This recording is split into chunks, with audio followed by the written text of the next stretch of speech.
और मैं समझता हूँ हरक सिंह जी की जो बहू लड़ी मेरे साथ, हरक सिंह ही लड़ रहे थे, हरक सिंह की बहू तो नाम की थी, तब था जब टीपी रावत जैसे व्यक्ति था। टीपी रावत जी अपने आप में एक लेफ्टिनेंट जनरल थे, बहुत ज़्यादा अनुभव, क्योंकि वह पिलीबा अनुकृति गोसाई जी के हमसाया थे और सब कुछ थिंक टैंक भी वही थे, उनके मीडिया सलाहकार भी, तो हो सकता है कि पिछली बार उन्हें ज़्यादा अनुभव आ गया होगा।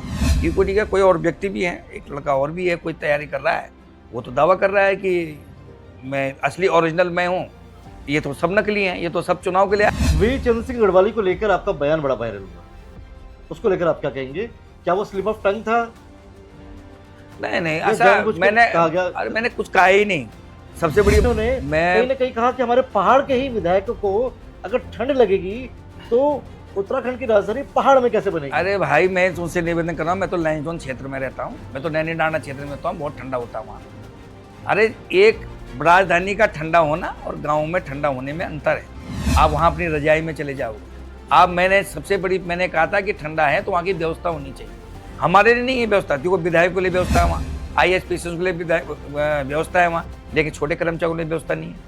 जो आगंतुक हम जनता को मिलने आती है, CM से मिलने आती है, मंत्रियों से मिलने आती है, अपने विधायकों से मिलने आती है, उनके लिए व्यवस्था नहीं है। ये नहीं बोलेंगे सरकार तो भाजपा की है? बिल्कुल निश्चित रूप से। क्यों नहीं? मैं किसी सरकार के दायरे में नहीं बनता हूँ। मैंने ये कहा कि सही को तो सही बोलने वाला दिलीप रावत जो है, सही को सही बोलता है, गलत को गलत बोलता है। मैं आज भी कह रहा हूँ इस बात को कि सबसे पहला निर्णय तो भराड़ीसैंण में राजधानी बनाना गलत था। राजधानी बननी चाहिए थी गैरसैंण में, जहां हमने टेम्परेरी टेंटों में हमने जहां राजधानी का जहां हमने पहला विधानसभा चलाई, वहां नहीं बनाया।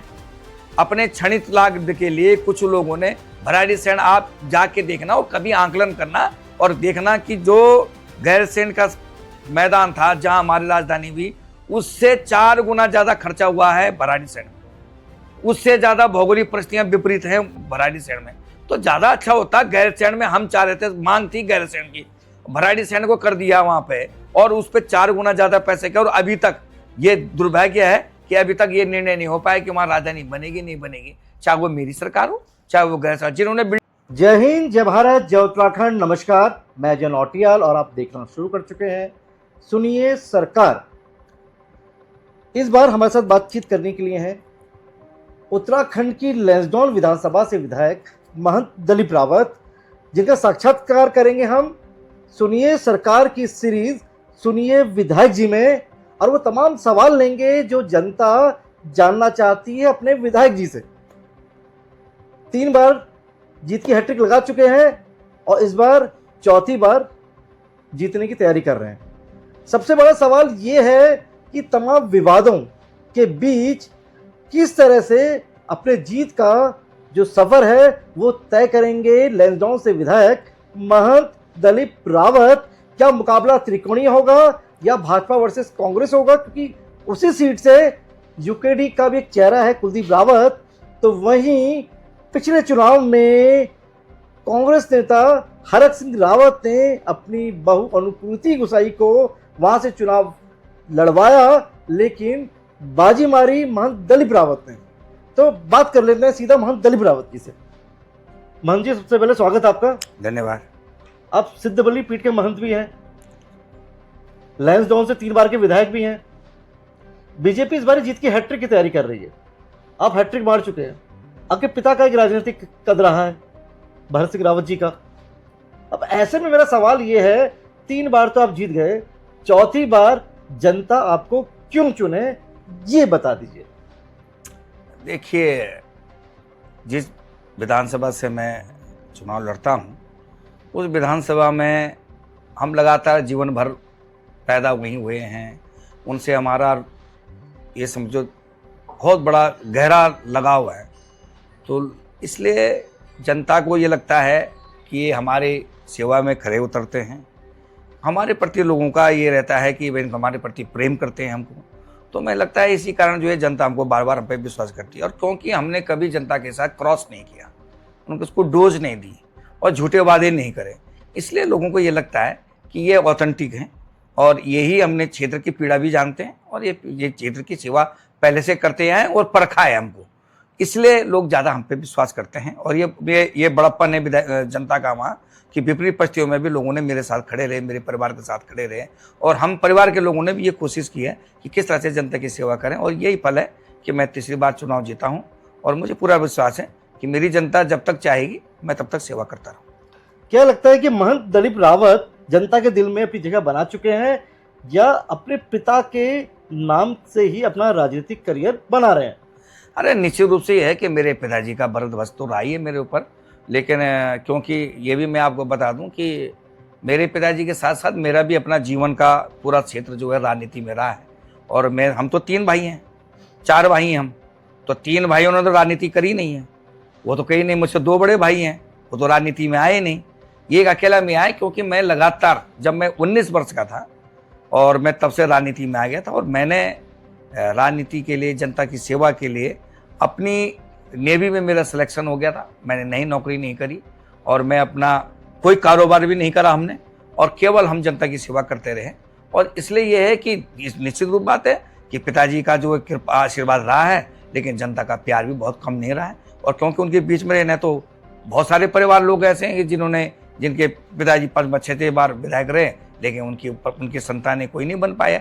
शिवानंद नौटियाल जी का परिवार हमारे पास उदाहरण है, क्योंकि वो जनता राजनीति में नहीं रहे, इसलिए लोगों ने उनको स्वीकार किया। सबसे बड़ी बात है कि आप जनता के बीच में रहते हो, नहीं रहते हो, जनता का आशीर्वाद है नहीं, असली में कसौटी तो जनता का प्रेम है, जनता का समर्थन है। इसलिए हम उस पर अगर खरे उतरे हैं, तभी लोग हमको अपनी सेवा का अवसर दे रहे हैं। पिछला विधानसभा चुनाव भाजपा वर्सेस कांग्रेस रहा। इस बार कहा जा रहा है कि मुकाबला जो है त्रिकोणीय हो गया है, क्योंकि उत्तराखंड क्रांति दल का एक युवा चेहरा है कुलदीप रावत। तो क्या आप भी मानते हैं कि मुकाबला त्रिकोणीय है, या यूकेडी को आप मानते हैं कि यूकेडी लड़ाई में है ही नहीं? नहीं, देखिए अभी यूकेडी तो ऐसा है, तो मैं आपको बता दूं। कुलदीप रावत का मैंने इंटरव्यू किया, उनका साफ साफ कहना है कि मुकाबला जो है रावत वर्सेस रावत ही हो रहा है। वहां से भी रावत है, महंत दिलीप रावत, और यहाँ से कुलदीप रावत, यानी मुकाबला जो है कांग्रेस फाइट में नहीं है, यूकेडी और भाजपा के बीच में ही मुकाबला है। नहीं, हो सकता है उनका आंकलन हो, क्या आपका आंकलन क्या कहता है? भाई मैं तो एक ही ध्येय पे काम करता हूँ, जनता के बीच काम करता हूँ और जनता से निवेदन करता हूँ। बाकी ये जनता का निर्णय है कि 4 कौन है, 2 कौन है। पिछली बार भी बहुत टफ था, और मैं समझता हूँ हरक सिंह जी की जो बहू लड़ी मेरे साथ, हरक सिंह ही लड़ रहे थे, हरक सिंह की बहू तो नाम की थी है। लेकिन मैं कह रहा हूँ कि मेरा चुनाव तो सबसे ज्यादा कठिन तब था जब टीपीएस रावत जैसे व्यक्ति था। टीपीएस रावत जी अपने आप में एक लेफ्टिनेंट जनरल थे, सांसद रह चुके थे, मंत्री रह चुके थे, और ये भी वहां ये प्रचार है कि उन्होंने बहुत लोगों को रोजगार पे भी लगाया निश्चित रूप से। और मैंने कभी उनके चुनाव में उनके खिलाफ एक शब्द नहीं बोला, जबकि उनके मंचों से उनके जो आदमी थे उन लोगों ने मेरे खिलाफ बहुत सारे अनर्गल प्रचार करे, झूठे प्रचार करे, लेकिन हमने कभी उनके खिलाफ नहीं बोला। मैं राजनीति में मर्यादाएं रखता हूँ, इसलिए कह सकता हूँ कि सबका आंकलन अपना अपना है, सब अपने अपनी फील्ड में काम करते हैं, और इसलिए हो सकता है उनका आंकलन हो, उनको ज्यादा अनुभव हो राजनीति, मुझसे भी ज्यादा हो सकता है कि उनको। आप कह रहे हो कुलदीप रावत को राजनीति में हो सकता है भाई, हर एक आदमी ये रहता है, हो सकता है बहुत ज्यादा अनुभव, क्योंकि वह पिछली बार अनुकृति गोसाई जी के हमसाया थे, और सब कुछ थिंक टैंक भी वही थे, उनके मीडिया सलाहकार भी, तो हो सकता है कि पिछली बार उन्हें ज्यादा अनुभव आ गया होगा, इसलिए उनका आंकलन होगा। मुझे ज्यादा काल मैं समझता हूँ, तो यूकेडी का कोई और व्यक्ति भी है, एक लड़का और भी है, कोई तैयारी कर रहा है, वो तो दावा कर रहा है कि मैं असली ओरिजिनल मैं हूँ, ये तो सब नकली हैं, ये तो सब चुनाव के लिए आए हैं यहाँ, असली तो मैं हूँ यूकेडी का, जो मैंने कभी किसी दल में नहीं रहा, किसी सदस्यता नहीं ली। तो ये अपना अपना है, उनका सबका राजनीति में अपना आंकलन है। इसलिए मैं अपने काम पे ध्यान देता हूँ, जनता की सेवा कैसे करूँ इस पर ध्यान देता हूँ, और जनता का आशीर्वाद मेरे को कैसे मिले इस पर ध्यान देता हूँ, और ज्यादा मैं अनर्गल बातों पर ध्यान नहीं देता। इन चुनावों में आप अपना सबसे बड़ा प्रतिद्वंदी किसे मानते हैं? मैं देखिए, मैं आप सुनो बात, मेरा प्रतिद्वंदी तो हर समय कांग्रेस ही है। देखिए राजनीतिक पार्टी तो 2 ही हैं इस समय उत्तराखंड में, तो तीसरी तो अभी कोई है ही नहीं।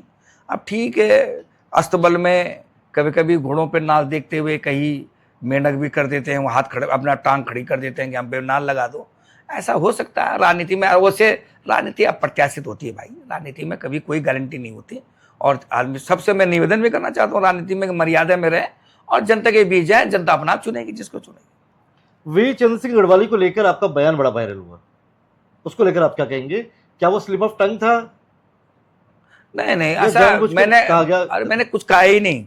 सबसे बड़ी बात है कि आपने सेंटेंस देखा नहीं, किसी ने भी व्यक्ति ने पूरा सेंटेंस मैंने देखा नहीं। मेरे क्या स्पीच था क्या वो बता दीजिए कैमरे में आज। देखो, मैंने ये कहा था कि क्योंकि वहां पर जितने भी लोग थे सब वो ज्यादातर पत्रकार लोग थे, बुद्धिजीवी लोग, तो ज्यादातर वो लोग थे जो केवल देहरादून या बड़ी बड़ी सिटियों में तक सीमित रहते हैं।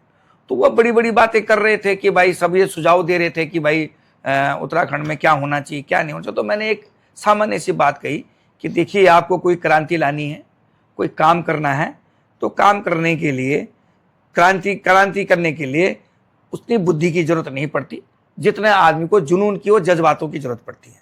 तो मैंने कहा कि अगर मैंने एक उदाहरण दिया कि चंद्र सिंह गढ़वाली जी कम पढ़े लिखे थे, लेकिन जो है उन्होंने इतना बड़ा काम किया। अगर वो ज्यादा पढ़े लिखे होते तो बहुत सारा एनालिसिस करते कि करूं कि नहीं करूं, क्या पता सरकार मुझे अंग्रेजी की सरकार मुझे जेल डाल देगी, मेरे को कुछ कर देगी, मेरे को नौकरी से हटा देगी। लेकिन वो क्योंकि जुनूनी थे, ज्यादा किताबी कीड़े नहीं थे। कुछ ऐसा कहा गया कि अनपढ़ शब्द का भी इस्तेमाल हुआ? नहीं, अनपढ़ का नहीं कहा, आप पूरा सेंटेंस पढ़ना मेरा। इसलिए मैं कह रहा हूं कि लोग बहुत सारी बातें करते हैं, इसलिए मैंने कहा था कि वो पढ़े लिखे नहीं थे। मैंने कहा उन पे ऐसी बुद्धि नहीं थी कि जो वो अपना फायदा देख सकते हैं, इसलिए वो जुनून के थे, उनके भावनाओं में आके उन्होंने देश के लिए सेवा कर दिया, समर्पण कर दिया।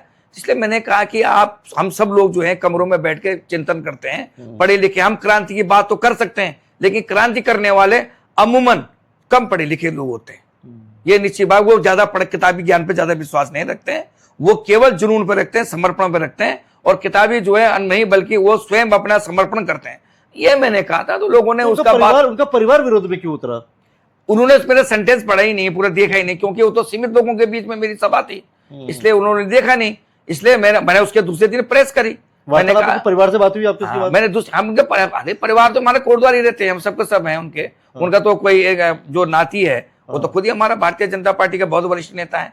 और मैंने स्पष्ट कहा कि जो कांग्रेस आज उनकी गढ़वाली जी की बात कर रही है, सबसे ज्यादा बदतमीजी उन्होंने उनके साथ करी, उनके साथ मारपीट करी, उसके बाद दोबारा वो सड़कों पे खड़े नहीं हुए, उसके बाद मृत्यु हो गई उनकी 1.5-2 महीने बाद। तो इसलिए मैंने कहा कि कांग्रेस को कटघरे में करना चाहिए। तो मैंने इस प्रत्यक्ष में किया था कि क्रांति करने के लिए पढ़ाई लिखाई होना ज्यादा जरूरी नहीं है, बल्कि ज्यादा जुनूनी होना जरूरी, जज्बा होना चाहिए, जज्बा होना चाहिए। तो इसलिए मैंने कहा कि अमूमन जो होता है, जो ज्यादा किताबों में खो जाते हैं, वो क्रांति की बात तो करते हैं लेकिन क्रांति करते नहीं है। इसलिए ये बात में पड़ा, लेकिन लोगों ने उसका बतंगड़ बना दिया। इसलिए ये बातें मैं अमूमन सभी पत्रकारों से निवेदन भी है कि देखिए, कभी कभी छोटी बातें हो सकता है कि मैं उससे मेरा नुकसान हुआ ही नहीं हुआ, लेकिन उस परिवार का नुकसान जरूर हुआ कि उनको दिमाग में यह आ गया कि हमारे चंद्र सिंह गढ़वाली जी के लिए लोगों ने ऐसी बातें कर दी, जबकि ऐसा नहीं है। चंद्र सिंह गढ़वाली के साथ तो मेरे पिताजी मेरे घर में अमूमन आते थे, मैं तो उनकी गोदी में खेला हुआ हूँ। इसलिए ऐसी बातें करते हैं लोग बहुत सारे। बहुत बड़ा, इतना बड़ा त्याग मैं समझता हूँ कि उस समय तो हिम्मत होनी चाहिए थी किसी में से करने की, ऐसा किसी ने किया नहीं जैसा चंद्र सिंह गढ़वाली जी ने किया। तो इसलिए मैंने इस परिप्रेक्ष्य में कहा, लोगों ने उसका बात का कुछ लोगों ने, सब लोगों ने नहीं। मान जी, एक बयान को आपके विरोधियों ने हाथों हाथ लिया जिसमें गैरसैंण को स्थायी राजधानी बनाने की मांग चल रही है लंबे समय से, आंदोलनकारी लगातार आंदोलन कर भी रहे हैं। ऐसे में आपका जब बयान आया विधानसभा सत्र से पहले कि गैरसैंण में ठंड बहुत है, तो मैं उसको लेकर आपके विरोधियों ने कहीं ना कहीं कहा कि हमारे पहाड़ के ही विधायकों को अगर ठंड लगेगी तो उत्तराखंड की राजधानी पहाड़ में कैसे बनेगी? अरे भाई, मैं तुमसे निवेदन कर रहा हूँ, मैं तो लाइन जोन क्षेत्र में रहता हूँ, मैं तो नैनीडांडा क्षेत्र में रहता हूँ, बहुत ठंडा होता है वहाँ। अरे, एक राजधानी का ठंडा होना और गाँव में ठंडा होने में अंतर है। आप वहाँ अपनी रजाई में चले जाओगे। मैंने कहा था कि ठंडा है तो वहाँ की व्यवस्था होनी चाहिए। हमारे लिए नहीं है व्यवस्था, क्योंकि विधायक के लिए व्यवस्था है वहाँ, IAS PCS के लिए व्यवस्था है वहाँ, लेकिन छोटे कर्मचारियों के लिए व्यवस्था नहीं है। जो आगंतुक हम जनता को मिलने आती है, CM से मिलने आती है, मंत्रियों से मिलने आती है, अपने विधायकों से मिलने आती है, उनके लिए व्यवस्था नहीं है। आप कह रहे हैं कि आपको विधायकों की नहीं, आपको चिंता उनकी है। हम पे बोलते हैं कर्मचारी, और आपको पता नहीं होगा, पता नहीं कितने कर्मचारी बीमार। दर्शक ये नहीं बोलेंगे सरकार तो भाजपा की है? बिल्कुल निश्चित रूप से। क्यों नहीं? मैं किसी सरकार के दायरे में नहीं बनता हूँ। मैंने ये कहा कि सही को सही बोलने वाला दिलीप रावत जो है, सही को सही बोलता है, गलत को गलत बोलता है। मैं आज भी कह रहा हूँ इस बात को कि सबसे पहला निर्णय तो भराड़ीसैंण में राजधानी बनाना गलत था। राजधानी बननी चाहिए थी गैरसैंण में, जहां हमने टेम्परेरी टेंटों में जहां राजधानी का जहां हमने पहला विधानसभा चलाई, वहां नहीं बनाया। अपने क्षणिक लाभ के लिए कुछ लोगों ने भराड़ीसैंण, आप जाके देखना और कभी आंकलन करना और देखना कि जो गैरसैंण का मैदान था जहां हमारी राजधानी हुई, उससे 4 गुना ज्यादा खर्चा हुआ है भराड़ीसैंण में, उससे ज्यादा भौगोलिक परिस्थितियां विपरीत हैं भराड़ीसैंण में। तो ज्यादा अच्छा होता गैरसैंण में, हम चाह रहे थे, मांग थी गैरसैंण की, भराड़ीसैंण को कर दिया वहां पे और उस पर 4 गुना ज्यादा पैसे के। और अभी तक ये दुर्भाग्य है कि अभी तक ये निर्णय नहीं हो पाया कि वहां राजधानी बनेगी नहीं बनेगी, चाहे वो मेरी सरकार हो चाहे वो गैर सरकार। जिन्होंने बिल्डिंग बनाई उन्होंने क्यों नहीं कर दी स्थायी? अगर जब वो बिल्डिंग बनाने की सोच रहे थे, जब उन्होंने इतने करोड़ों रुपए वहां लगाए, तो उसी दिन बोल देते कि भाई यही परमानेंट राजधानी है इसलिए हम पैसा खर्च कर रहे हैं। आज तक नहीं बताया कि पैसा खर्च क्यों किया। जब तुमने राजधानी घोषित नहीं करी तो पैसा खर्च क्यों करा भाई? अरे शीतकालीन तो हमारी सरकार ने किया वहां, जब बिल्डिंग बन गई तो भाजपा ने, माननीय त्रिवेंद्र रावत जी ने घोषणा करी कि हरीश रावत सरकार को कसूरवार मानते हैं। निश्चित रूप से अपने क्षणिक लाभ के लिए, अपना आर्थिक लाभ के लिए उन्होंने वहां बना दिया। गैरसैंण में बनाते, मैं कहता हूं इस बात को कि किसी नहीं वहां परमानेंट राजधानी हो जाती है, सबको सब मांग करते, इसलिए कोई बातें। लेकिन अब बन गई है, अब वहां पैसा खर्च हो गया है, सब कुछ हो गया है, तो अब ये व्यवस्था करनी चाहिए कि हमारे छोटे कर्मचारी आराम से रह सके, जो हमारी जनता वहां आ रही है उनके लिए व्यवस्था हो, और वहां पर जो है प्रॉपर, और जो प्रॉपर करने के बाद चाहे मेरी सरकार हो चाहे किसी की सरकार हो, तो मैं तो उन्हीं से कहता हूं चलो, मैं कांग्रेस भी दोषी हो गई, बीजेपी दोषी हो गई, तो इक्विटी वाले क्यों नहीं है दोषी भाई? वो तो सरकार में भागीदार रहे, हमारे यहां सारी लाल बत्तियां लेके रहे, वो सरकार में, भाजपा की सरकार में रहे। उनके तो एक विधायक हमारे से मंत्री थे, उसके बाद उनके दूसरे एक जो उनके पार्टी के मंत्री थे, विधायक थे, वो फिर कांग्रेस में मंत्री रहे। वो उन्होंने क्यों नहीं मांग करी कि भाई इसको अस्थायी बना दिया? हम समर्थन ही इस हिसाब पे देंगे तुम्हें कि जब तुम आज की तारीख में घोषणा करो। लेकिन ये बातें, क्योंकि अब तो इसलिए मैं किसी पार्टी पे तो नहीं कह रहे कि यूकेडी जो है केवल राजनीतिक लाभ ले रही है। अरे उन्होंने लाभ भी नहीं ले पाए वो। मैं आज भी कह रहा हूं इस बात को, इस आंदोलन में एक प्रमुख भूमिका में रही उत्तराखंड क्रांति दल। मैं आज भी कह रहा हूं, इंद्रमणि बडूनी जी, दिवाकर भट्ट जी रहे, हमारे पुराने लोग, बहुतों ने काम किया। और जब संयुक्त संघर्ष समिति हम लोगों ने बनाई, मैं खुद 2 बार 3 बार जेल रहा हूं, और आज हम पे अंगुली वो उठा रहे हैं जिनके ना पिताजी ने ना उन्होंने कोई आंदोलन में भाग लिया। कौन उठा रहा है? हाँ, बता दो मुझे कि कोई, मुझे कई देखता हूं मैं कि उनके कई नए नेता कह रहे हैं कि जी मेरे पिताजी आंदोलनकारी थे, मेरी माँ, जरा पता करना, जरा डॉक्यूमेंट निकालना उनके थे कि नहीं थे। हमने अपने डॉक्यूमेंट जला दिए, नौकरी नहीं करी, संघर्ष में रहे, और रात को हम इतने दहशत में रहते थे क्योंकि हमको 3-3 4-4 बार उठा के ले गई थी पुलिस। ठीक है, मैं तो आज भी जानता हूं कि यूकेटी के एक नंदन सिंह रावत जी थे, हमारे एक महेंद्र पाल जी थे, इनको जब चाहे मर्जी तब उठा के लेते थे, हम लोग उनके लिए लड़ते थे। उस समय हमने राजनीतिक विचारधारा को छोड़ दिया था, और हमने राजनीतिक उत्तराखंड बनाने के लिए सब लोगों ने मिलकर संयुक्त समिति के बैनर तले सबने राजनीति करी थी, सबने संघर्ष किया था। इसलिए कह रहा हूं कि आज वो लोग पांव उठा रहे हैं, आज वो लोग अंगुली उठा रहे हैं कि जो लोग, जिन लोगों का कोई योगदान ही नहीं रहा। और मैंने कई बार कहा, लोग करे नहीं जी, अरे वो भी मुश्किल से कोई 12 साल का रहा होगा, कोई 13 साल का रहा होगा, 10-12, इससे तो मैंने 15 साल से ऊपर का तो कोई रहा ही नहीं रहा होगा, जो आज ये उत्तराखंड की बात कर रहे हैं। और मैं आपको बता रहा हूं, मैं आपके चैनल के माध्यम से बता रहा हूं इस बात को, अभी आप देखना इस बात को कि जितने पुराने लोग हैं यूकेटी के, जितने पुराने लोग हैं, ये जितने नई जमात आई है ना, पीछे एक दिन बीच में भी हुआ था, पार्टी को कब्जा करने का एक बार प्रयास होता, उस समय तो पुराने लोगों ने इकट्ठा होकर उनको हटा दिया यूकेटी के लोगों ने। और अब ये देखना, ये नई जमात है, बहुत जल्दी बिखर जाएगी, क्योंकि ये इनकी महत्वाकांक्षा बहुत ज्यादा है। जो लोग अभी से प्रचार करने लगे कि मुख्यमंत्री कौन होगा, तो अपना नाम चला रहे हैं। अरे मुख्यमंत्री कौन होगा, पहले यूकेटी चला रहा है नाम, किसका नाम चल रहा है? बहुत है लोग, अब देखना, फेसबुक देखो, सोशल मीडिया में देखो, कितनों का नाम चल रहे, दिख रहे हैं, अपना भी फेसबुक चला रहे हैं, अपना नाम अपनी फर्जी आईडी से डला रहे हैं, और अपने को मुख्यमंत्री घोषित करवा रहे हैं। तो ये जब ये परंपरा उनकी, अभी गाँव बसा नहीं, और कह रहे हैं कि मंगते पहले आ गए। अरे पहले गाँव तो बसा लो। हम कह रहे हैं कि इशू हो सकते हैं, सही हो सकते हैं इशू, ये कोई दो राय नहीं है, लेकिन आप गंभीर लोग होने चाहिए राजनीति में, और इक्विटी में बहुत सारे लोग गंभीर थे। ये दुर्भाग्य रहा है कि अब कुछ लोग राजनीति के प्रदेश से बाहर चले गए, कुछ लोग दिवंगत हो गए। वो कह रहे हैं कि महंत दिलीप रावत भी सोशल मीडिया में बहुत एक्टिव हो गया, मैं देखकर। मैं नहीं होता, मेरे को, आपको पता है, मुझे तो अभी ढंग से अपना फेसबुक चलाना तक नहीं आता है, लेकिन मेरे फॉलोवर कर रहे हैं, टीम काम कर रही है, मेरा फॉलोवर कर रहे होंगे तो मैं क्या कर सकता हूं भाई, मेरे तो बहुत सारे लोग हैं करने वाले। मैं तो अभी पिछली बार जब चुनाव लड़ा, मेरे पे केवल सारे टोटल जमा पूंजी 16 लाख थी। क्या बात कर रहे हैं? टोटल जमा पूंजी, और एक अकेला दिलीप रावत है जिसका कोई कारोबार नहीं है। मैं चुनाव लड़ने से पहले ठेकेदारी कर रहा था, मैंने वो छोड़ दी। मेरा कोई फैक्ट्री नहीं है, मेरा कोई होटल नहीं है, मेरा अपनी पुश्तैनी जमीन है, उस पर मकान बना रखा है मैंने। अरे हमारे मेरे मेरे पिताजी ने मेरे को पुश्तैनी जमीन, मेरी 400-500 बीघा जमीन थी मेरे पिताजी ने, बेच बेच के आज हम 25 बीघा पे आ गए हैं। अब तो हमने तो वो किया, इसलिए जनता पे विश्वास करती है, उनको पता है कि ये कभी करप्ट नहीं होंगे, ये भ्रष्टाचारी बताया जाता है, जितना प्रचार किया जाता है विरोधी द्वारा प्रचार किया जाता है, दुष्प्रचार नहीं। मेरे विरोधी भी नहीं बोलते, मैं आपको बता दूं, मेरे विरोधी भी नहीं बोलते कि मैं कभी भ्रष्टाचार में रहा हूं ना, या कोई प्रमाण देते मुझे कि भाई ये बात है, मुझे कर्मचारी बोलते कोई। हमने इन चीजों बहुत दूर कर रहे हैं, और यही कारण है कि मैं 16 लाख रुपए में चुनाव जीत गया। मेरे दोस्तों ने, मेरे मित्रों ने, मेरे क्लास सहपाठी थे जो अच्छी अच्छी पोस्टों में, सब ने कितने 50,000 कितने 1 लाख दे के मुझे चुनाव लड़ा। बड़ी मुझसे 1-1.5 करोड़ रुपए इकट्ठा हुआ मुझे, और तब जाके मैंने चुनाव लड़ा। और सामने कौन थे? जिनके पास पैसे की कोई कमी नहीं है, जो पैसे के पीछे जिन्होंने सारी राजनीति करी है, वो लोग मेरे सामने थे। तो देखिए, चुनाव तो हरक सिंह रावत ने नहीं लड़ा, अनुकृति गुसाई ने लड़ा। नहीं, लड़ा तो हरक सिंह जी ने, अनुकृति गुसाई को कौन जानता था? आपने हरक सिंह रावत को हराया, हरक सिंह रावत जी को हराया भाई हमने। हरक सिंह रावत सब जानते हैं, कौन बोलता है अनुकृति रावत का नाम ही नहीं लेते लोग।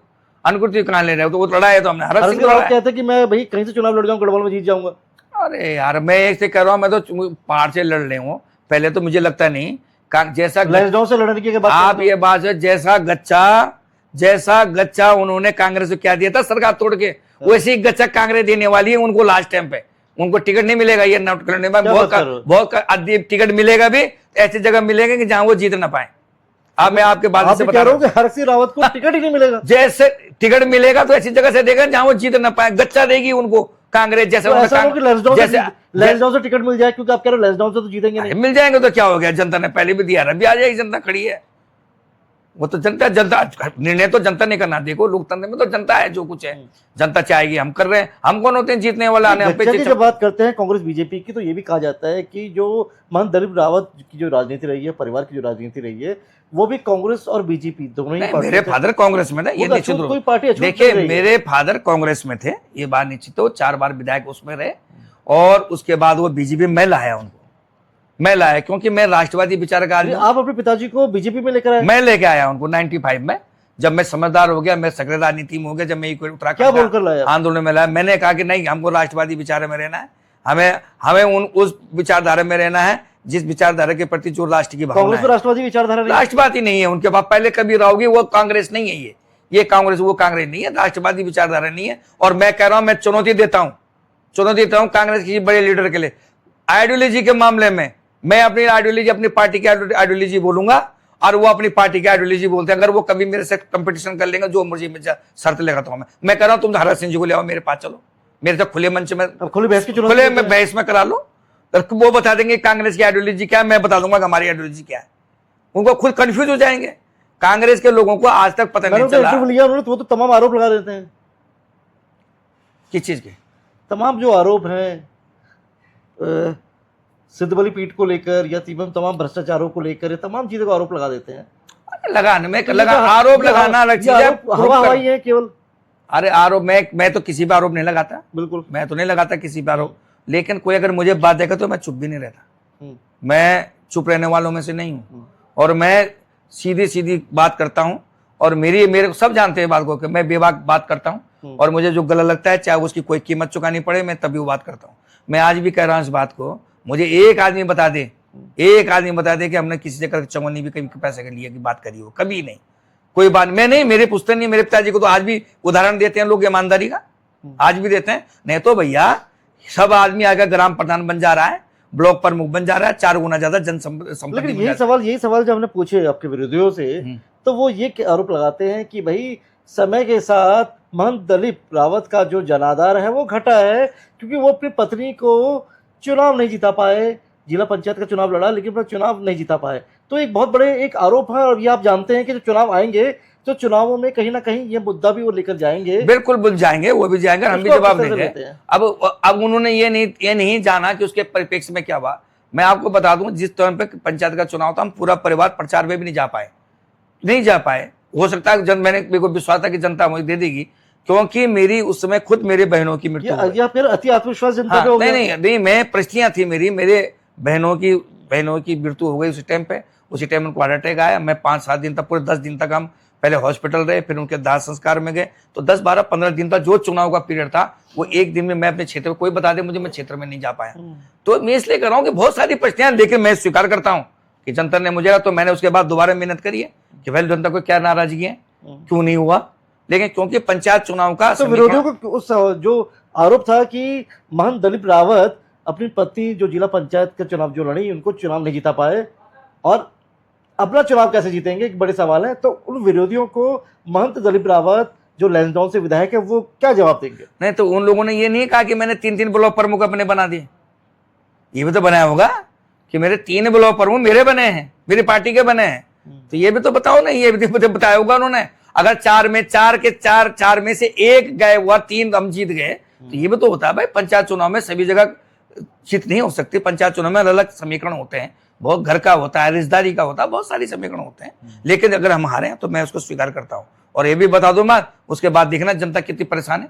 जनता ये बोलती है यार हमने बहुत बड़ी गलती कर दी कि हमने तुमको हरा दिया। जनता मुझसे कहती है कि हमसे गलती हो गई। उन्होंने कहा कुछ हमको वहां पर 4 बैलेट पर पड़ता है, जिला पंचायत हम ज्यादा ध्यान नहीं दे पाते, इसलिए हमसे वो गलती हो गई हो, हमने ज्यादा गंभीरता से नहीं लिया। लेकिन मैं उस जनता आपने कहा है कि 2027 के विधानसभा चुनाव में भैया ये गलती मत करना, ये बोल दिया आपने। अरे भाई मैं तो कह रहा हूँ कि वो तो जनता ने करना निर्णय ना, अभी जनता बता देगी। अभी हमारे सर्वे चल रहे हैं, वो चल रहे हैं, तो सब पता चल जाएगा। सर्वे में अगर हम ठीक ठाक निकलेंगे तो पार्टी टिकट देगी, नहीं निकलेंगे तो नहीं देगी। सर्वे से ही सवाल ले लेते हैं। सर्वे की रिपोर्ट आई, कहा गया कि भाई सरकार के जो विधायक हैं उनको लेकर बड़ी नाराजगी है। करीब 30-32 का आंकड़ा दिया गया कि करीब टिकट कट सकते हैं। हाँ, ये इसको लेकर क्या भाई, कहेंगे? वाकई ये केवल एक परसेप्शन की राजनीति हो रही है या वाकई विधायकों को लेकर नाराजगी है? नहीं, मैं ये कहता हूँ, देखो भाई, जो भी कोई सीट पे जाएगा तो वो सबको संतुष्ट तो नहीं कर पाएगा। ये बात प्रैक्टिकल बात है, ये सब जानते हैं। थोड़ा बहुत नाराजगी होती है, लेकिन ये नाराजगी तब तक रहती है जब तक चुनाव नहीं होते। जो ही चुनाव होता है तो उसमें कई प्रकार के फैक्टर काम करते हैं। कोई रिश्तेदारी के नाम पे वोट देता है, कोई क्षेत्र के नाम से वोट देता है, कोई आइडियोलॉजी के नाम पे वोट देता है, कोई आदमी मजबूरी में वोट देता है, कोई धन से वोट देता है। तो इसलिए 5-7 चीजें मिलकर तब जाके आदमी चुनाव लड़ता है। एक आदमी फैक्टर चाहेगा, मैं चाहूंगा कि मैं लोगों के घर घर तक जा रहा हूं, मेरे पे ना पैसा है, ना मेरे पे आइडियोलॉजी है, ना मेरे पे संगठन है, तो मैं कभी चुनाव नहीं जीत सकता। और मैं चाहूंगा कि मेरे पे पैसा है, मेरे पे बहुत पैसा है और मेरे पे बाकी समय नहीं है, ना मैं लोगों पे जाऊं, तब भी चुनाव नहीं जीत सकता। इसलिए सारी चीजों की व्यवस्था करके तब आदमी चुनाव जीतता है। और विधानसभा चुनाव जीतने के लिए बहुत बड़े क्षेत्र है, पहाड़ में विशेषकर बहुत बड़े क्षेत्र हैं। मैं आपको बता दूं, मैं अगर एक कोने से अपने सतपुली से मेरा विधानसभा है और मणचूला लाज तक है, कुमाऊं बॉर्डर तक, मैं अगर एक कोने से दूसरे कोने में गाड़ी से जाऊंगा तो 6 या 7 घंटे लगते हैं। आदमी तब तक दिल्ली से लौट के आ जाता है कोटद्वार। तो इसलिए कह रहा हूँ वहां की परिस्थितियां अलग हैं। अब चुनाव होगा, जनता का प्यार मिलेगा तो जीतेंगे, नहीं देंगे तो नहीं देंगे। पार्टी भी चाहेगी कि अगर सर्वे में ठीक आएगा तो टिकट देंगे, नहीं आएगा सर्वे में तो बोलेंगे भाई पार्टी के लिए काम करो, अब हम किसी और को मौका दे रहे हैं। तो आप तैयार हो जाएंगे? अरे क्यों, निश्चित क्यों नहीं, हम पार्टी के सिपाही हैं, हम क्यों नहीं होंगे। एक एंटी इनकम्बेंसी की बात अक्सर होती है राजनीति के अंदर। वो होती 2 बार से भाजपा लगातार जीतती आ रही, तो कहा जा रहा है कि भाई एंटी इनकम्बेंसी है। ये कांग्रेस के द्वारा कहा जा रहा है कि एंटी इनकम्बेंसी सरकार को लेकर। खैर ये आरोप प्रत्यारोप परसेप्शन की राजनीति चलती है सरकार में। ऐसे में क्योंकि 3 बार से आप विधायक हैं, 4थी बार तैयारी चल रही है आपकी, ऐसे में क्या आपकी विधानसभा में भी एंटी इनकम्बेंसी नाम की कोई चीज है कि नहीं है? ये हो सकता होगा, मुझसे भी नाराजगी होगी, मैं कह नहीं सकता, मेरे पे तो कभी कोई प्रकट की नहीं किसी ने, लेकिन हो सकता होगा। देखो, जब आदमी पद पे रहता है तो आकांक्षाएं होती हैं। और आप ये सुनो, हम जानते हैं कि जब मैं अपने विधानसभा में पहली बार गया तो वहाँ हमारे प्राथमिक विद्यालयों की इतनी बुरी स्थिति थी कि चटाई में बैठते थे। मैंने प्रयास किया कि उनके लिए कुर्सियां हो, उनके लिए व्यवस्थाएं हो, उनकी ठीक ठाक व्यवस्था हो, वहाँ पे बाथरूम की व्यवस्था हो, वो हमने प्रयास किया। अभी भी बहुत सारी जगह रह रखी हैं। हमने ऐसी कोशिश करी कि जब पहाड़ों में लोग पैदल चलते थे तो मैंने एक नारा भी चलाया था कि पहले मैंने चटाई मुक्त का, उसके बाद मैंने एक नारा चलाया था कि चढ़ाई मुक्त का। तो मैंने पहाड़ों में, मैं अपनी विधानसभा में 70-80% क्षेत्रों को जो है आच्छादित कर चुका हूँ सड़कों से। अब मैंने फिर मैं दावा के साथ कह सकता हूँ कि मेरे कार्यकाल से पहले मेरे यहाँ एक हॉट मिक्स की सड़क नहीं थी। और जब मैंने विधायक बना तो मैंने धीरे धीरे करके आज मैंने मुख्य मार्ग जो मेरे हैं, पूरे जो मुख्य मार्ग है मेरी विधानसभा के, कम से कम 200-250 किलोमीटर होगा, पूरा का पूरा मैंने हॉट मिक्स से बना दिए। तो ये हमारा काम है आगे। और अभी मैं एक पॉलिटेक्निक बनी है, उसमें जरूर कोरोना काल में वो बंद हो गया था काम उसमें, क्योंकि लेबर भाग गई थी, दोबारा से उस पर हो गया था। तो इसलिए मैंने कहा कि हमने जो है एक जो हमने चलाया था काम, हो सकता है उसकी लोग अभी लोगों की आकर्षण बढ़ती हैं और ज्यादा। जहां मैं सड़क ले आता हूँ वहां कहते हैं पक्की कर दो, पक्की करते हैं, लोग बोलते हैं यहाँ पे बस लगा दो। कि जनता को लैंसडाउन के जो विधायक है उनसे उम्मीदें बहुत ज्यादा है। बहुत ज्यादा उम्मीद है, बिल्कुल निश्चित रूप से। कितना % डिलीवर कर पाए आप? मैं अपने यहाँ कम से कम 60% कर चुका हूँ, 40% अभी है। मैंने वादा किया था कि मैं अपनी विधानसभा में बच्चों के लिए मैदान बनाऊंगा, तो मैंने एक जगह बना दिया है, 2 जगह हमारे निर्माणाधीन है, वहां चल रहा है काम। तो ऐसे ही मैंने कहा, मैंने ऑडिटोरियम बनाया है एक, मैंने अपने यहाँ क्या बोलते हैं जो विद्युत उत्खंड का एक अधिशासी अभियंता का कार्यालय खुला है नैनीनाड़ा में, ठीक है। ऐसे ही मैं दिखने काल में कोई तहसील नहीं थी मेरे से पहले, मैंने तहसील बनाई वहाँ। उससे पहले वहाँ डिग्री कॉलेज नहीं था बिल्डिंग, हमने बिल्डिंग बनाई है वहाँ। तो ऐसे मैंने बहुत सारे काम है जो मैं गिनाऊंगा, बहुत सारी, अभी चुनाव आएगा मैं सारी बातें बताऊंगा। तो असंख्य काम आपने किए हैं अपनी विधानसभा के लिए। तो ऐसे में एक सवाल है मेरा मान जी, आपके विरोधियों ने, वो वीडियो आपके पास भी आया होगा, आपके विरोधी ने एक वीडियो वायरल किया जिसमें स्कूल में बच्चे जा रहे हैं और बस्ता जो टांगा हुआ बच्चों ने, स्कूल का बस्ता जो है उसमें महंत दलीप रावत बिल्कुल की फोटो दिख रही है, उसमें विधायक लैंसडाउन विधानसभा दिख रहा है। तो बोला गया कि विधायक निधि से भाई निश्चित रूप से मैं ये केवल मैं आपके माध्यम से पूछना चाहता हूँ, क्या था मामला? क्या उस विधायक निधि में बच्चों के का अधिकार नहीं है क्या? आपसे पूछना चाहूँ, अभी मुझे जवाब दीजिए। वो कह रहे कि लेकिन विधायक की फोटो और ये सब चीजें, नाम मेरी फोटो नहीं है, नाम है उस पे, क्योंकि ये हमारे यहाँ कंपलसरी है। हमारे यहाँ कंपलसरी है कि आप जो चीज दोगे किसी चीज को तो उसमें नाम लिखा। आपने देखा प्रचार नहीं था किसी तरह हम बटिया बनाते हैं, वो किसी तरह का प्रचार नहीं था। अरे आप पहले वो उस पे क्यों, हम सड़क बनाते हैं उस पर बोर्ड क्यों लगता है कितने रुपए का ये हुआ, इसमें इसी नाम का हुआ, क्यों लगा? बोर्ड लगना पड़ता है, उसमें पैसा ही तब मिलता है जब आपको पहली बात। और दूसरी बात मैं उन लोगों को ये बोलना चाहता हूं, ये लोगों ने तब नहीं पूछा मुझे जब मेरे क्षेत्र के बच्चे गढ़देवा के खेल में जाते थे, स्पोर्ट्स करने जाते, उनके पास जूते नहीं रहते थे, उनके पास ड्रेस नहीं रहती थी, और दलीप रावत अपनी तनख्वाह से पैसे देता था। हमको मत पूछना, ये मैं कहता वहां के बच्चों के को पूछना और उन टीचरों को पूछना, बच के टीचरों को भी मैं ट्रैक छोड़ देता था अपने पैसे से। वो नहीं बोलेंगे, वो नहीं बोलेंगे। ऐसा है जिन्होंने कुछ करना ही नहीं है, उन्होंने तो आक्षेप लगाना है। इसलिए मेरे उनसे जवाब है कि वो दूसरी की लकीर मिटाने से बढ़िया अपनी लकीर बड़ी करें तो जनता उनको याद करेगी। अपनी लकीर बड़ी नहीं कर पा रहे वो लोग, नहीं, कहां करें, लकीर ही नहीं बनाए, शुरुआत ही नहीं करी लकीर की। मैं तो अभी नहीं बोल रहा हूं, इसलिए जब चुनाव होगा फिर जवाब दूंगा। इसलिए मैं पहले वो कह रहे हैं कि मुकाबला कड़ा है, टफ है। हो सकता होगा उनका कड़ा होगा, उनको ऐसा होता है कि एक व्यक्ति पूरी दुनिया घूमता है, तो तब उसको उसका कहते हैं ना, एक डायलॉग है कि भ्रमण से भ्रम टूटता है, ठीक है। जब आदमी घूमता है तब पता चलता है कि मैं कहां हूं। लेकिन एक अगर आदमी कुएं में, एक मेंढक जो कुएं में घूमता है वो समझता है दुनिया यही गोल है, सुन रखा रहता है कि दुनिया गोल है। वो वहां मेंढक जिसे कहते हैं कूप मंडूक, तो वो मेंढक जो है कुएं का मेंढक घूमे, वो समझ रहा है दुनिया मैंने घूम दी। इसलिए वो लोग हैं जो कभी पंच का चुनाव नहीं लड़े, जिन्होंने कभी अगर लड़ाई हुई होगा भूल से प्रधानी बीडीसी का चुनाव बुरी तरह चुनाव हार गए, वो आज कह रहे हैं, मैं कहता रहा हूँ अस्तबल में घोड़े पे नाच देख। सोशल मीडिया में तो पूरी लहर दिखाई दे रही है। हाँ, सोशल मीडिया में सोशल नहीं है, सोशल मीडिया नहीं कह रहे, जमीन पे भी लहर है। वो सोशल मीडिया में, सोशल नहीं है। सोशल तो जनता बताएगी ना। सोशल मीडिया में होना और सोशल होने में जमीन आसमान का अंतर है। और एनजीओ के नाम से कोई भी व्यक्ति है, और मैं आपको बता, मैंने एक नारा और दिया, तूने उससे बात नहीं करी मुझे, बताइए। मैंने एक नारा और दिया था कि लोग कह रहे हैं कि जय पहाड़ी जय पहाड़ी जय पहाड़ी, कोई गाजियाबाद, मैं वो तुमने पूछ रहा, मैं बता रहा हूँ, जय पहाड़ी का नारा भी चल रहा है, दिया था। और क्या कहा चल रहा है वो नारा कि गाजियाबाद, मैंने कहा था कि गाजियाबाद क्या बोल, दिल्ली गाजियाबाद बुराड़ी। मैंने उनके लिए नहीं कहा था। बहुत सारे लोग हैं दिल्ली के प्रवासी, बहुत सारे लोग हैं गाजियाबाद के प्रवासी जो साइलेंट होकर लोगों की सेवा कर रहे हैं, चुपचाप आते हैं गांव में, कभी किसी को कुछ देते हैं, कभी, मतलब बहुत सारे लोग हैं मेरे पास। मैं तो आपके, मेरे नाम भूल गया मैं उनका, हमारे वहां है हमारे प्रवासी दिल्ली के गजेंद्र सिंह जी, ये गोलीखाल, अपने पैसे से गांव की सड़क बना दी, अपने गांव से स्कूलें बना दी। उन्होंने हमको भी आईना दिखाया कि देखो हम व्यक्ति आप अप्रिशिएट कर रहे हैं, लेकिन उन्हें कहीं प्रचार अप्रिशिएट कर रहे हैं, बिल्कुल 100%। ऐसे बहुत प्रवासी हैं, लेकिन कुछ प्रवासी ऐसे हैं कि वहां से नौकरी से निकाले गए, नौकरी से निकाले गए, नौकरी करी नहीं। उन्होंने कहा कि नौकरी छोड़ दी। अब ये तो पता चलेगा ना नौकरी को। आप ये, अजय मैं आपके माध्यम से प्रश्न पूछना चाहता हूं कि नौकरी उनकी है नहीं, ठीक है, चंदे की रसीद भी उनके पास है नहीं कि उन्होंने किससे चंदा लिया होगा। ठीक है, आप ये बता दो कि उनके पास, मैं 10 दफे सोचता हूं कि मैं क्षेत्र में जा रहा हूं कि जब मेरे 10, 12, 15 हजार रुपए मेरे आने तेल के खर्चे में होता, मैं तब 10 दफे सोचता हूं उनके पास रैली के लिए भी पैसे आ रहे हैं, उनके पास सब चीज नौकरी भी नहीं कर रहे हैं, पार्टी भी इतनी मजबूत नहीं है, तो फिर कहां से पैसा आ रहे? तो प्रश्न तो उठता है ना, प्रश्न उठता है। वो कहेंगे कि हम लोगों से चंदा लेके आए होंगे, तो चंदा की रसीद भी होती है भाई, उसका विवरण भी होता है।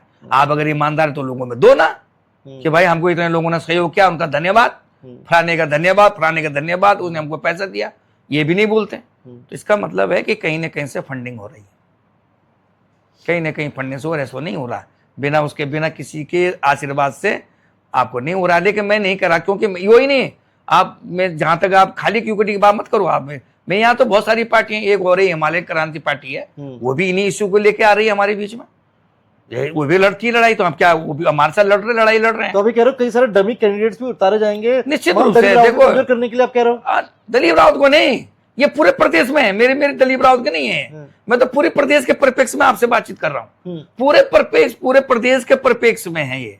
वहां देखना आपने, पार्टी अचानक से एक्टिव होगी, अचानक एक्टिव होगी, और आदमी भी एक्टिव तब होंगे जब चुनाव होंगे 6 महीने पहले। फिर उसके बाद ये बरसाती नाले हैं, जो ही बरसात बंद होगी ये नाले सूख जाएंगे, और वही बरसात वही पानी रहेगा जो धारों नालों का पानी वही रहेगा जो परमानेंट है। तो भाजपा वही पार्टी है, वही पानी है जो परमानेंट बहता रहेगा और जनता को लाभ देती रहेगी। तो महंत दलीप रावत जब इतने कद्दावर है, इतने अनुभवी हैं, चर्चा चली कि कैबिनेट जो विस्तार हो रहा है उसमें मंत्री पद दिया जाएगा, लेकिन नहीं, देखो विस्तार वाले में तो मैं ये कहीं ना कहीं मायूसी है। नहीं, लास्ट वाले में तो मैं इंटरेस्टेड नहीं था, लेकिन राजनीति में आप मना कर चुके थे, क्योंकि नहीं आपकी मना भी नहीं है। धामी से मिलने की, ऐसे में कहा गया कि कहीं ना कहीं आप नजदीकियां और ज्यादा बढ़ा रहे हो, मंत्री पद मांग रहे हैं। नहीं, मैं मांगता नहीं, दलीप रावत कभी कोई पद नहीं मांगता है, कभी भी नहीं है। मैं आपको बता दूं कि मैंने को तो जब टिकट भी मिला तो मुझे घर में मिला, मुझे सुबह अखबार से पता चला कि दलीप रावत को टिकट मिल गया। क्या बात है? हाँ, पूछो किसी को भी, मेरे यहाँ पूछो, मेरे यहाँ टिकट ये था। और जिस दिन पिता कद्दावर नेता रहे, हाँ, उनके बाद आप अब हो सकता हो तभी उन्होंने पार्टी दी, मैं नहीं गया मांगने के लिए। मेरे पास तो खनूड़ी जी का फोन आया कि खनूड़ी जी का आशीर्वाद रहा, मुझे टिकट जो दिया वो खनूड़ी जी ने दिया, खनूड़ी जी ने दिया। उन्होंने मुझसे कहा कि भाई ऐसा है कि टीपीएस रावत जी बड़े नेता हैं, बड़े जनरल हैं, और निश्चित रूप से जो है वो बहुत ईमानदार व्यक्ति थे, इसमें कोई दो राय नहीं है। वो अच्छे व्यक्ति थे, अच्छी व्यक्ति हैं, मैं उनका बहुत आदर करता हूँ, बहुत अपने पिता तुल्य उनको मानता हूँ। चुनाव लड़ा अलग बात है, लेकिन मैंने एक शब्द कभी नहीं कहा। तो मेरे को जब खनूड़ी जी ने कहा कि भाई आपके सामने टीपीएस रावत जी हैं, मैंने कहा आप निश्चिंत रहिए, मैं दलीप रावत पुरुषार्थ पे विश्वास करता है, दलीप रावत सेवा पे विश्वास करता है, और दलीप रावत आपको सीट निकाल के देखे, और वहां की जनता ने मुझे अवसर दिया। उसके बाद मैंने कहा हो सकता हो कि एक बार लोगों ने आक्रोश में नहीं दिया होगा, उनको दिया होगा, लेकिन दोबारा फिर मुझे जिताए, फिर तिवारा मुझे जिताए।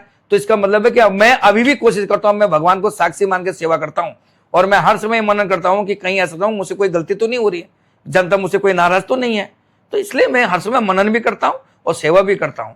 इसलिए यह है कि हमारे कोई कह रहा होगा, मैं नहीं कहता हूं। आपने अभी किसी कैंडिडेट का नाम लिया, क्या बोलते हैं आप, कौन सी पार्टी के? हाँ, उसे यूकेडी से, हाँ, कुलदीप भाई, मैं भूल गया था। वो कह रहे कि चाचा भतीजा, मैंने पूछा कि भाई चाचा भतीजे का रिश्ता तो नहीं निकल रहा है कहीं? नहीं, मेरा छोटा भाई है वो, मैं आपको बता दूं, ऐसा अच्छा लड़का है। कह रहे कि मुकाबला तो रावत वर्सेस रावत ही है। नहीं, वो मेरा छोटा भाई है, ऐसा कुछ नहीं है, व्यक्तिगत अपनी जगह मेरा छोटा भाई है, और अच्छा, लेकिन गलत जगह जा रहा हूँ मैं, उसको अभी भी ऑफर दे रहा हूँ भाजपा में आने का। अब मैं कर रहा हूँ, अगर वो भाजपा में करता ढंग से सीरियसली, तो मैं समझता थोड़ा सा वो अपने को कहीं खड़ा भी कर लेता।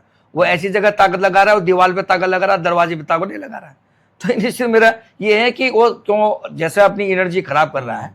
और मैं आपकी बता दूं बात, ये भी मैं आपको बता दूं, मुझे तो लगता नहीं कि वहाँ के जो यूकेडी के लोग उनके साथ खड़े होंगे, क्योंकि मैं जैसा देख रहा हूँ सोशल मीडिया, क्योंकि उनका तो ज्यादा प्रचार सोशल मीडिया से है, तो उनकी बातें भी सोशल मीडिया जमीन पे भी नजर आ रहा है। हाँ, तो मुझे जमीन तो मैं नहीं जानता जमीन पे क्या काम कर रहे हैं। वो कह रहे हैं कि मुझे चुनौती मान रहे हैं।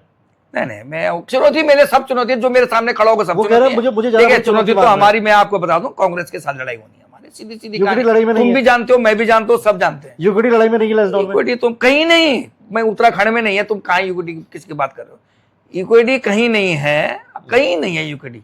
आप ये समझो, बात आज भी नहीं थी, पहले भी नहीं थी। मैं आपको पता, अपना स्वर्णिम काल जब था उनका, जब उनका स्वर्णिम काल था, जब लोग समझ रहे थे कि जब लोगों को सद्भावना थी, तब यूज नहीं चला। और कौन सा काल है उनका? देखो वो इसलिए नहीं है कि उनकी राजनीति भूल रही है यूकेडी। मैं आज भी कहता हूं कि उत्तराखंड बनाने में उनका बहुत बड़ा योगदान रहा।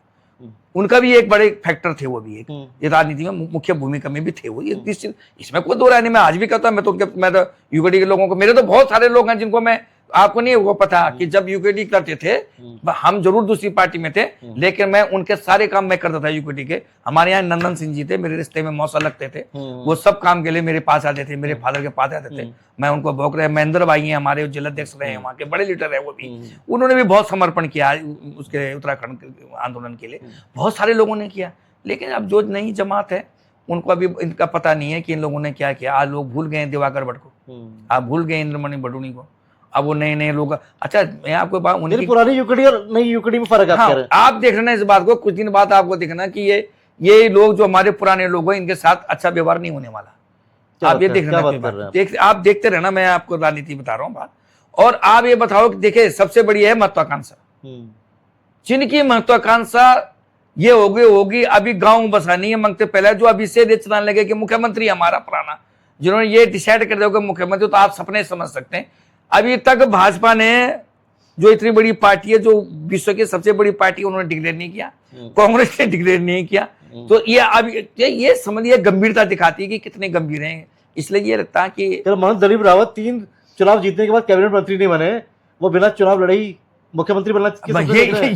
ये बड़ा, हम अभी तक सपने मंत्री बनने के भी हम सोचने रहे हैं, वो अभी तक मुख्यमंत्री बनने के दावा। तो ये समझ कि कितने गंभीर हैं और कितने सीरियस हैं, कितने मतलब ये मैं तो नॉन सीरियस लोग हैं। इसलिए मैं ज्यादा कहने नहीं सकता। गाली देके राजनीति खड़ी नहीं हो सकती, कभी गाली देके आप दूसरे का बुराई करके कभी राजनीति नहीं कर सकते।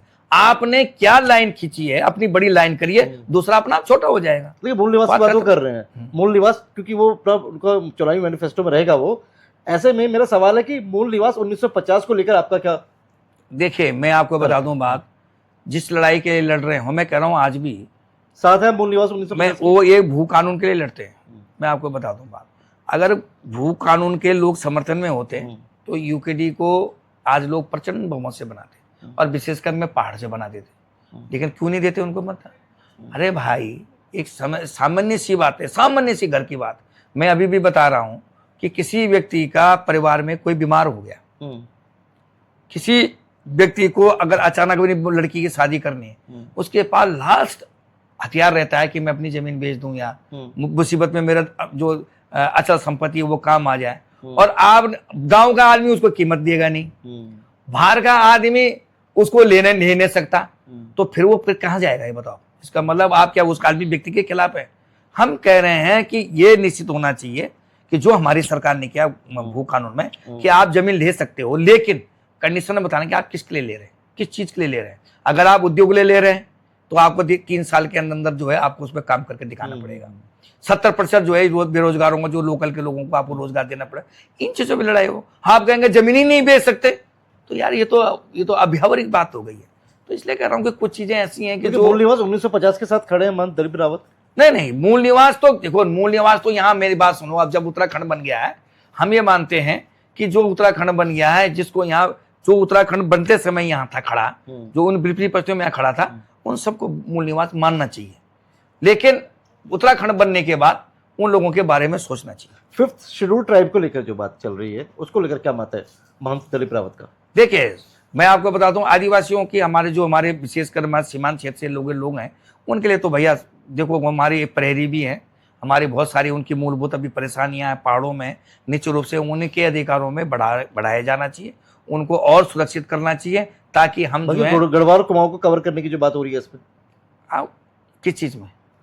जो 5वीं शेड्यूल, हाँ शेड्यूल में, अनुसूची में। तो हमको निश्चित रूप से देखो, हमको ये बात सही है, मैं कह रहा हूं कि हम मैदानी पहाड़ के झंझट में नहीं पड़ रहे, लेकिन इस उत्तराखंड में पहाड़ीपन जरूर होना चाहिए।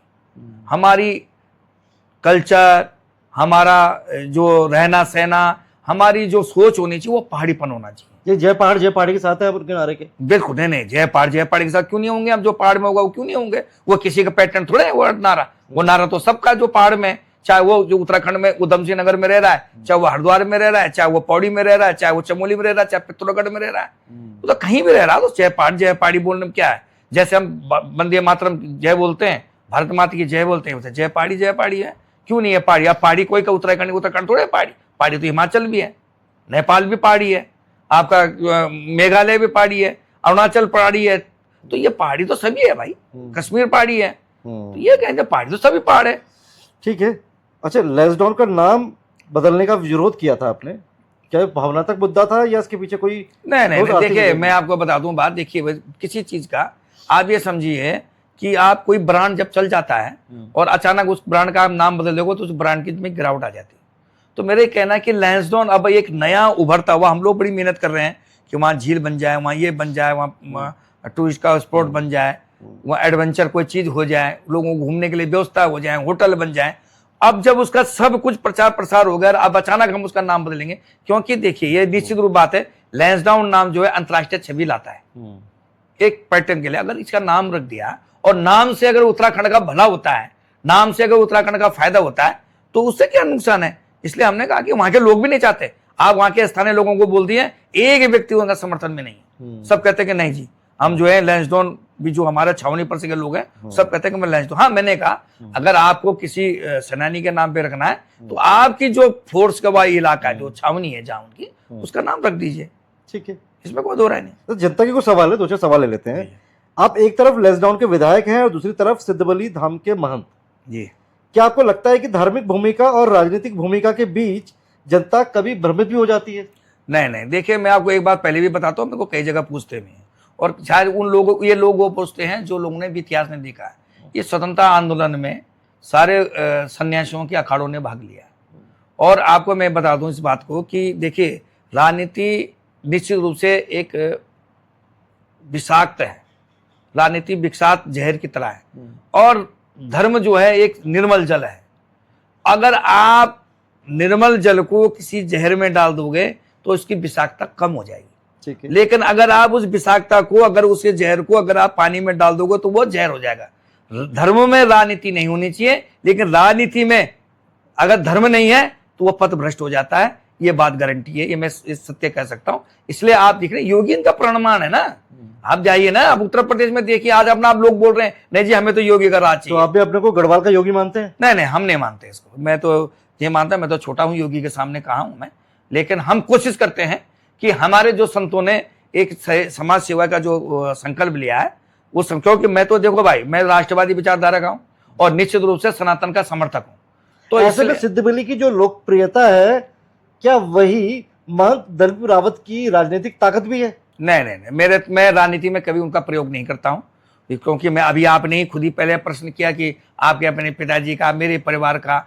मेरे परिवार, मेरे पिताजी नहीं, आपको नहीं होगा पता, मेरे दादाजी भी बहुत बड़े समाज सेवक थे वहां, और जातिवाद के खिलाफ, छुआछूत के खिलाफ मेरे फादर ने, जयानंद भारती के, मेरे दादा ने जयानंद भारती के साथ बहुत बड़ा आंदोलन किया था। इसलिए एक दिन का पेड़ नहीं है हमारा परिवार, ये पेड़ बरगद का पेड़, और हम नहीं है इसमें, ये हमारे फॉलोवर हैं, हमारे लोग हैं। मैं तो राजनीति में आना ही नहीं चाहता, मैं तो धार्मिक क्षेत्र में चल गया। बात कर रहे हैं? लेकिन मेरे, आप राजनीति में नहीं आना चाह रहे? मैं नहीं था मन से मेरा कि मैं नहीं था, लेकिन जब मेरे पिताजी को आप राजनीति में लेकर आए, मैं उनको बीजेपी में लाया, राजनीति में, राजनीति से मतलब कह रहे हो जिस पार्टी में थे कांग्रेस, बिल्कुल मैं आज भी लेकर आया, मैं लाया, मैं क्योंकि मैं ऐसे में आपकी इच्छा नहीं थी राजनीति खुद आने की? मैं राजनीति में नहीं, मैं ज्यादा धार्मिक क्षेत्र में मेरा ज्यादा था, समाज सेवा में मेरा ज्यादा था। मैं राजनीति में डायरेक्ट नहीं आना चाहता, मेरे पिताजी करते थे। लेकिन मेरे पिताजी के जितने समकक्ष लोग थे, जितने लोग थे, सब ने कहा कि नहीं, तुम्हारे परिवार से कोई नहीं लड़ रहा था, तुम आगे चलो। क्योंकि मैं समाज में आगे, समाज के काम में रहता था, मैं आंदोलन में आगे रहा, मैं उत्तराखंड के आंदोलन में रहा, आरक्षण आंदोलन में रहा, तो मैं छात्र आंदोलन में रहा। तो मैं इसलिए लोगों ने कहा कि नहीं, मेरे पिताजी को कहा उन्होंने कि अपने पिताजी के जो मार्ग बनाया उसमें आगे चलो, तो मैं उसमें चला, और जनता ने मुझे आपकी सबसे बड़ी उपलब्धि क्या है? अगर आपको उपलब्धि बताए पूछना हो, अब पूछी जाए आपसे, सबसे बड़ी उपलब्धि क्या है आपकी? देखिए मेरी सबसे बड़ी उपलब्धि है कि मैंने 80% क्षेत्र अपने विधानसभा में सड़क पहुंचा दी। और सबसे बड़ी कमी क्या है? सबसे बड़ी कमी है कि अभी मैंने जो है स्वास्थ्य विभाग में जो मैं चाहता था स्वास्थ्य में, वो मैं नहीं कर पाया। कैसे करेंगे? चुनाव आने वाले हैं भाई, ठीक है मैं जनता पे जाऊंगा, जनता सेवक दी मैं, क्योंकि नहीं, ऐसा नहीं कि नहीं किया। मैं आपको बता दूं कि चिकित्सा में मेरे से पहले, मेरे क्षेत्र का सौभाग्य रहा या जो भी रहा होगा, मेरे से पहले कैबिनेट मिनिस्टर वहां का विधायक रहा, मेरे से पहले वहां एक चीफ मिनिस्टर भी वहां के रहे, खनौड़ी जी। दोनों के मेरे को चुनौती थी कि उन दोनों के मुकाबले में करने के लिए मुझे काम चाहिए था। मैं दावे के साथ कह सकता हूं कि मैं उनसे 19 नहीं रहा। मैं आपको, आप मैं चिकित्सा के क्षेत्र में आपने बोल दिया, मेरे जब मैं विधायक बना तो मेरे यहाँ मेरे जो दिखनीकाल का पीएससी था उसको मैंने सीएससी करा। पहले वहाँ 2 डॉक्टर रहते थे, आज वहाँ 6 डॉक्टर हैं। मेरे यहाँ जितने पीएससी हैं वो सब में लगभग डॉक्टर मैंने भेज दिए। मेरे यहाँ नैनी डांडा पीएससी तो सीएससी था, उसमें वहाँ उसकी मशीनें नहीं थी, क्या ये एक्सरे की मशीन नहीं थी, एक्सरे की मशीन भेजी। वहाँ डॉक्टर 2 ही रहते थे, मैंने आज 6-7 भेज दिए हैं, सारे स्टाफ भेज दिए। वहाँ के जो जितने हमारे साउंड में जितने सीएससी हैं उन सब में डॉक्टर भेज दिए। लेकिन मैं भी संतुष्ट नहीं हूँ कि अभी हम इससे बेहतर कर सकते थे। अभी हमारा ये है कि वहाँ अल्ट्रासाउंड आ जाए, क्योंकि अल्ट्रासाउंड यही नहीं बल्कि स्पेशलिस्ट डॉक्टर की पूरे प्रदेश में कमी है, पूरे प्रदेश में। और मैं आज ही मुझे बड़ा कहने में दुख होता है कि हमारे जो पहाड़ के मूल के लोग हैं, जो एमडी बन भी रहे हैं, उनकी भी इच्छा नहीं है पहाड़ में आने की। मैं तो उनसे भी निवेदन करना चाहता हूँ, बहुत बड़ा एक सवाल है। मैं उनसे भी निवेदन करना चाहता हूँ, क्योंकि मैंने बहुत प्रयास भी किए कि हमारे जो पहाड़ के लड़के एमडी बन रहे हैं वो कम से कम पहाड़ में चढ़ जाएं। लेकिन अभी पहाड़ एमडी की बहुत कमी है, लेकिन पहाड़ में जाना नहीं चाहता कोई। इसलिए मेरा सबसे निवेदन, अब मुझे लगता है कि मैं आशावंत हूँ कि 2-3 साल में जब एमडी की हमारी सरकार ने सीटें बढ़ा दी हैं, जगह जगह हर मेडिकल कॉलेज में एमबीबीएस के डॉक्टर सीटें बढ़ा दी, एमडी की करने की जो है सीटें बढ़ा दी, तो मुझे लगता है कि 1-2 साल में शायद पहाड़ों में स्पेशलिस्ट भी आ जाएंगे। ठीक है, तो ये मेरा आशा है। बीजेपी के तमाम नेता जो है वो भी अपनी दावेदारी ठोक रहे हैं। ऐसे में महंत दिलीप रावत को ही टिकट मिलना चाहिए, क्यों मिलना चाहिए? मैं नहीं कहता ऐसा कि दिलीप रावत को मिलना चाहिए। मैं जनता की सेवा में खरा उतरा हूं तो मिलना चाहिए, नहीं उतरा तो ठीक है, दूसरे को मौका देना चाहिए। मुझे कहाँ खरे उतरे हैं, मानते हैं? मैं तो अपनी आत्मा से मैं कहता हूं कि मैं ठीक, मैं 10 में से कितने नंबर देंगे अपने कार्यकाल? मैं 10 में से अपने को 8 नंबर दूंगा। 10 में से 8 नंबर देंगे। 10 में तो शायद भगवान ही आएंगे तभी वो कर पाएंगे, बाकी तो मैं नहीं कर पाऊंगा। तो लेकिन एक आखिरी सवाल कैमरे में बोल दीजिए, अगर महंत दिलीप रावत पर भाजपा फिर से भरोसा जताती है तो पिछली बार से इस बार की जीत होगी और बड़ी होगी? निश्चित रूप से मुझे पूरा विश्वास है जनता पे कि जनता मेरे को आशीर्वाद, मेरे को और अच्छी तरह से मुझे आशीर्वाद दी। जी, ये थे हमारे साथ लैंसडाउन विधानसभा से महंत दिलीप रावत, जिन्होंने बड़ी बेबाकी से हर एक सवाल के जवाब दिए।